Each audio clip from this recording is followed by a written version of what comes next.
Em 2015, um vídeo viralizou rapidamente no Facebook, chegando a bater mais de 2 milhões de visualizações em 3 dias e virando material de riso até hoje. O motivo era uma reportagem do final dos anos 80, mostrando algumas pessoas revoltadas porque, aspas, uma gente suja e mal educada, uma sub-raça, andava invadindo as praias da Zona Sul do Rio de Janeiro. Este é o Sociocrônica e nós vamos dissecar mais um item da cultura nacional.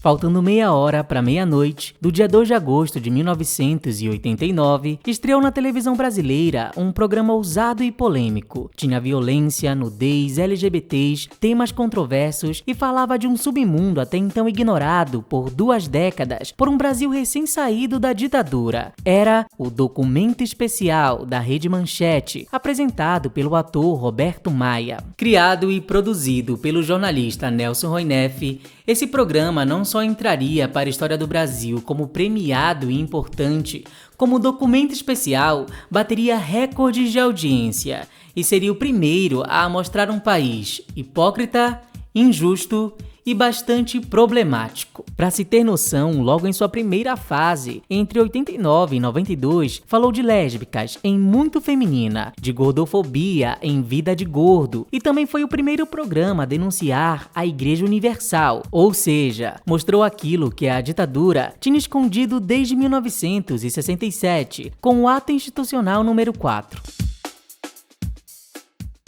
Porém, nenhum desses episódios se popularizou tanto quanto aquele chamado Hoje é Dia de Praia, onde Roberto Maia narra a saga de cariocas do subúrbio tentando chegar a uma praia para se divertir. À primeira vista, parece só um episódio comum e inofensivo, diante dos outros já citados. A primeira parte do programa é até mais controversa para a época, ao falar da vida dupla de Laura Divison, que de dia era professor de história e de noite, drag queen. Como uma Cinderela da marginália carioca, todo o encanto se desfaz na segunda-feira. É quando a travesti Laura Divison se transforma no professor Norberto Sucre Davi. Entra em cena um conceituado professor de História do Brasil para adolescentes de 13 a 16 anos. Mas a própria introdução de Roberto Maia antes da segunda parte já é bem curiosa. Você vai acompanhar uma aventura que não seria imaginada pelos maiores roteiristas de ficção. Uma aventura cheia de perigos e preconceitos, que tem origem no ato de surpreendente simplicidade, a determinação de se ir à praia numa tarde quente de verão. E Roberto ainda define a tal aventura como uma odisseia, e realmente ela é. Por isso, a reportagem começa do princípio.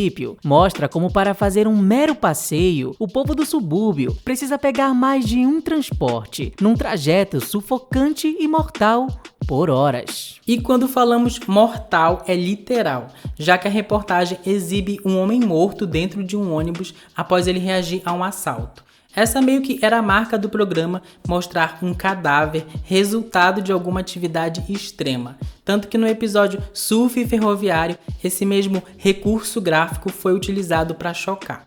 Obviamente que a gente não pode mostrar esses trechos aqui, mas esses episódios estão aqui mesmo pelo YouTube. Acontece que a ideia da Rede Manchete nesse período era servir uma proposta oposta à da sua concorrente mais certinha, a Rede Globo, que já tinha o Globo Repórter desde 1973, porém com uma abordagem menos agressiva, mas que por sinal inspirou o Documento Especial. Só que na estreia do Globo Repórter, por exemplo, eles decidiram falar de indígenas, mas indígenas dos Estados Unidos. O que o Documento Especial fez então quando começou? Eles fizeram uma matéria forte e ainda bastante atual sobre o genocídio dos Guarani Kaiowá, indígenas aqui do Brasil. O próprio subtítulo do programa já era uma grande indireta, Televisão Verdade, pois buscava mostrar de forma explícita o contexto brasileiro da época, assim como levantava questões de cunho social, de modo a despertar análises políticas e críticas da situação, como escreveram Vitória Caroline da Costa e Maria Acker em seu artigo sobre o programa. Não à toa, quase não há interação entre o que se é filmado. Tudo é bem cru. A correria, a lotação, os furos furtos, a zoeira, o povo dando calote no cobrador, jovens pendurados no ônibus e gente passando mal. Eu tô achando mal barato, você não tá se divertindo? Qual baixaria, né, cara? E se há quem diga que a graça é o trajeto e não o destino, neste caso o destino é igualmente uma aventura. É gente acidentada, muita azaração heterossexual e, claro, aquilo pelo qual este episódio ficou famoso, a raiva que o povo da Zona Sul sentia de toda aquela gente de fora. Quando descolo um gatinho aqui, não costumo dizer onde moro não, contou uma suburbana. Mas quando a azaração estabelece diferenças geográficas, uma das partes não consegue disfarçar o preconceito. Quando descola um gatinho aqui, eu não costumo dizer onde que eu moro, não. É após isso que a reportagem dá voz a outras pessoas que frequentavam a Zona Sul. Tem que dar um meio de divertimento para elas não virem à praia, diz uma mulher de óculos. Isso tá totalmente errado. Não sou contra pobre nem nada. Agora eu venho pra praia porque aqui eu tô junto dos meus, enfatiza um homem. E uma terceira completa perfeitamente a sequência. Tem que cobrar a entrada porque Copacabana e Ipanema tem que custar mais caro. Mais tarde, esta moça acrescenta: é uma gente mal educada, suja, você olha para a cara delas e tem vontade de fugir. Não são brasileiros não, cara, são uma sub-raça. Cobrar a entrada. Tem que cobrar a entrada. Você pegar uma pessoa que mora em Ipanema, uma pessoa bem vestida, legal, que tem educação, e colocar ela na praia do monte de gente que não tem educação, que vai dizer grosseria, sabe, que vai comer farofa com galinha, vai matar as pessoas, entendeu? De nojo, é um horror. E foi por causa deste trecho que essa matéria lá de 1989 viralizou e se tornou famosa só em 2015. De lá pra cá, ganhou reacts no YouTube e uma vibe quase humorística quando colocada sobre essa perspectiva. Não à toa, nem é lembrada pelo seu título original, Hoje é Dia de Praia. Mas virou o episódio Os Pobres Vão à Praia, renegando o cuidado que a própria matéria teve na época. Existem até avisos de gatilho na tela, cenas de preconceito explícito, algo que pareceria exagero para muitos hoje em dia. Claro que algumas frases do roteiro narradas por Roberto Maia também não ajudam. A água com toda a sua sujeira é um convite a um banho refrescante, diz ele sobre uma parte da praia perto do esgoto, onde pessoas brincam de boa. Ou quando no final Roberto diz que uma dona de casa teve uma sorte danada por conseguir carona. Ela e sua família, nada menos que 13 pessoas, voltam confortavelmente num carro de 5 lugares. Ou seja, havia sim uma ironia ali, e um tom que podia ser interpretado como deboche, comédia, pois a ideia era essa mesmo, se comunicar com o povão, já que em 83, quando a Rede Manchete foi inaugurada, ela fazia uma linha mais intelectual, que durou mesmo após o fim do governo militar em 85, reflexo ainda do receio da ditadura. Segundo Carlos Alberto Garcia Bernat, em seu artigo sobre o documento especial, essa linguagem peculiar, investida de efeitos de sentido, o diferenciava de outros programas do mesmo gênero e formato. Ainda assim, quando a matéria foi revivida em 2015, foi por outro motivo. Isso porque, em 2015, uma série de furtos e arrastões na Zona Sul carioca fez com que a prefeitura extinguisse linhas de ônibus que ligavam regiões de subúrbio e periferia à Zona Sul, que engloba essas praias mais populares como a de Copacabana e Leblon. Segundo uma matéria da BBC, a prefeitura alegou que a ideia era reorganizar o sistema de ônibus para evitar a sobreposição de trajetos. Mas óbvio que isso só dificultou o acesso dos moradores de subúrbio e periferia a essas praias, que também são frequentadas por gente de classes mais altas.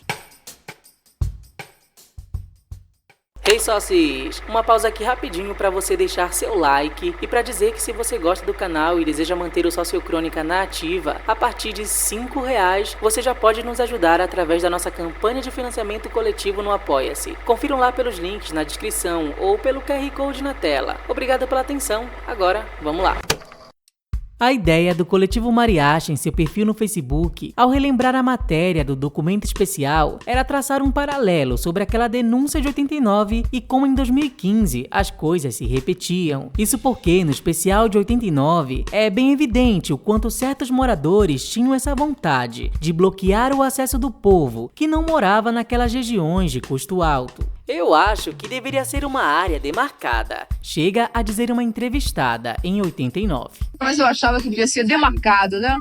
Uma área, eu moro na ilha 28 anos, e eu achava que tinha uma área demarcada, né?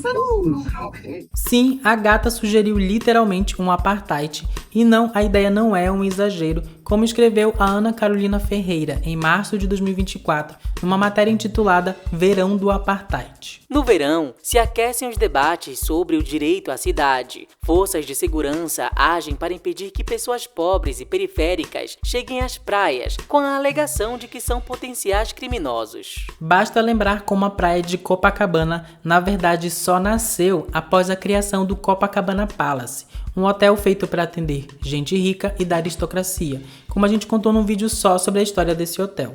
E o pior é que a coisa não só se restringe ao Rio de Janeiro, como mostrou uma matéria de 2020 da Carta Capital. Durante décadas, as elites paulistanas ocuparam as praias do litoral norte do estado. Tal ocupação foi, do ponto de vista urbanístico, selvagem. Terras obtidas aos poucos por senhores paulistanos ricos, que as compravam informalmente dos caiçaras, com contratos precários, e as loteavam para venda, ganhando fortunas com isso. Com o tempo, o Estado, que neste país é instrumento dos interesses dessas elites, deu um jeito de tornar tudo isso mais ou menos legal. Sabendo disso, a tal PEC das praias de maio deste ano, 2024, não deveria parecer tão espantosa, ao dar margem para que trechos do litoral pudessem virar propriedades privadas, limitando o acesso público a áreas como uma simples praia. Desse modo, o episódio de meia hora de 89 do documento especial acaba sendo mais simbólico ainda e até revelador. Curiosamente, já nos anos 90, a filósofa espanhola Adela Cortina criaria o termo aporofobia para definir a aversão ao pobre pelo fato de ser pobre. Ou seja, não é sem querer quando os entrevistados de classe melhorzinha, que também frequentam as praias boas, chamam os suburbanos de sub-raça, nojentos, sujos, sem educação, farofeiros, que almoçam frango assado na praia, tão horríveis que nem parecem brasileiros. É assim que se propaga a ideia de que não são mais pessoas, e sim uma coisa, que se fosse banida não causaria compaixão. E esta é uma tática clássica de desumanização, que permite com que atrocidades e irregularidades sejam feitas sem gerar grandes comoções. No fim, é válido lembrar que, diante do capitalismo, direitos básicos sempre estarão ameaçados, e até uma simples ida à praia, algo que parece tão banal e de direito público no senso comum, um dia pode ser negado, e a sub-raça suja e nojenta do momento pode ser você.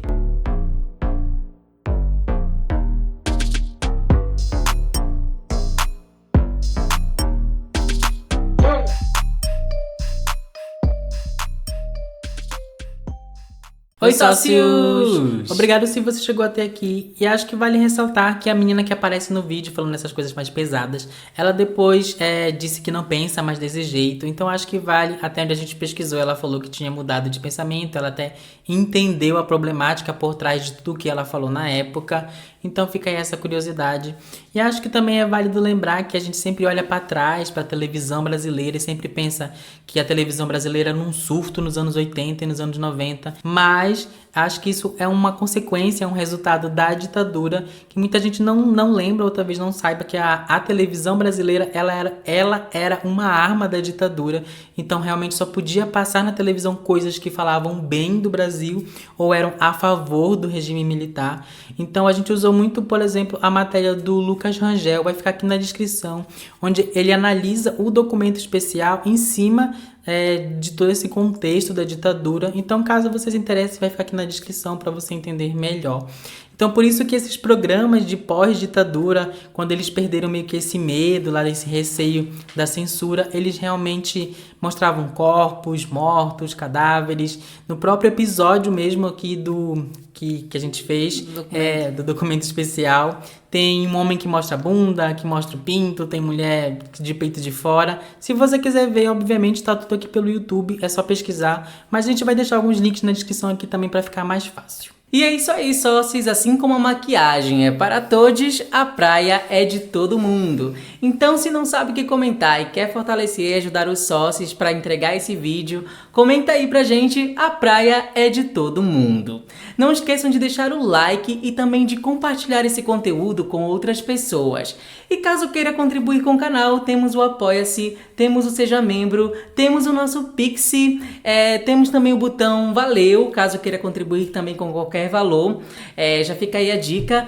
E nos sigam nas redes sociais, @Sociocrônica em todas. Muito obrigado pela companhia, de verdade, e até o próximo conteúdo. Tchau!